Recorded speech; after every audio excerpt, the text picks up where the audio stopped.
നമുക്കെല്ലാവർക്കും അറിയാം, ഈ വരുന്ന 21-ാം തീയതി ലെനിന്റെ 100ാം ചരമവാർഷികമാണ്. അപ്പോൾ നമ്മൾ ലെനിനെ കുറിച്ച് പറയുകയാണെങ്കിൽ റഷ്യയിലൊരു മഹത്തായ ഒരു വിപ്ലവകാരിയായിരുന്നു ലെനിൻ.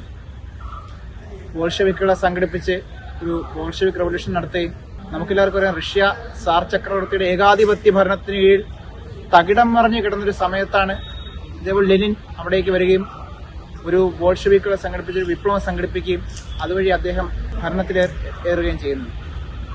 അതിനുശേഷം അദ്ദേഹം വളരെ വളരെ മാറ്റങ്ങളാണ് റഷ്യയിലേക്ക് കൊണ്ടുവന്നത്. ധാരാളം കർഷകർക്ക് വൻകിട ഭൂപ്രഭുക്കന്മാരിൽ നിന്നും ഭൂമി പിടിച്ചെടുത്ത് കർഷകർക്ക് വിതരണം ചെയ്യുകയും ധാരാളം സാമ്പത്തിക പരിഷ്കാരങ്ങൾ റഷ്യയിൽ നടപ്പിലാക്കി. അതുപോലെ തന്നെ എല്ലാവർക്കും തുല്യനീതി എന്ന ആശയത്തിൽ ഊന്നി റഷ്യയിൽ അനേകം പരിഷ്കാരം നടപ്പിലാക്കിയ വ്യക്തിയാണ് ലെനിൻ. അതിൽ ഞാൻ പെട്ടെന്ന് ഓർക്കുന്നത് അദ്ദേഹത്തിന്റെ NEP അല്ലെങ്കിൽ ന്യൂ ഇക്കണോമിക് പോളിസിയാണ്. നമുക്ക് എല്ലാവർക്കും അറിയുന്നത് പോലെ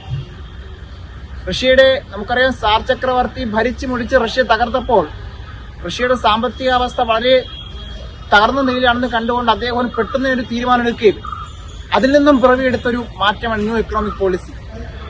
അതുവഴി തന്നെ ധാരാളം കർഷകർക്ക് അവർക്ക് ഭൂമി ലഭ്യമാക്കുകയും വ്യാപാരത്തിലുണ്ടായിരുന്ന നിയന്ത്രണങ്ങൾ മാറ്റിക്കൊടുത്ത് വ്യാപാരം സുഗമമാക്കുകയും ധാരാളം ചെറുകിട വൻകിട വ്യവസായശാലകൾ തുടങ്ങാൻ അദ്ദേഹത്തിന്റെ NEP വഴി സാധിക്കുകയും അതുവഴി റഷ്യ വളരെ ശക്തമായ രീതിയിൽ തന്നെ സാമ്പത്തികമായി വളർച്ച കാഴ്ചവെക്കാൻ സാധിച്ചു. നമ്മൾ ഇന്ന് റഷ്യ ഈ വിധത്തിൽ നമ്മൾ ഓർക്കുന്നുണ്ടെങ്കിലും അതുപോലെ റഷ്യയുടെ ഈ വിധത്തിൽ വളർച്ച നമ്മളെ അതിശയിപ്പിക്കുന്നുണ്ടെങ്കിൽ അതിനെ മഹത്തായ ഒരു പങ്ക് വഹിച്ച വ്യക്തിയാണ് ലെനിൻ എന്നുള്ളതിൽ യാതൊരുവിധ തർക്കമോ സംശയവും ഇല്ല എന്ന് നമുക്ക് പറയാൻ പറ്റും.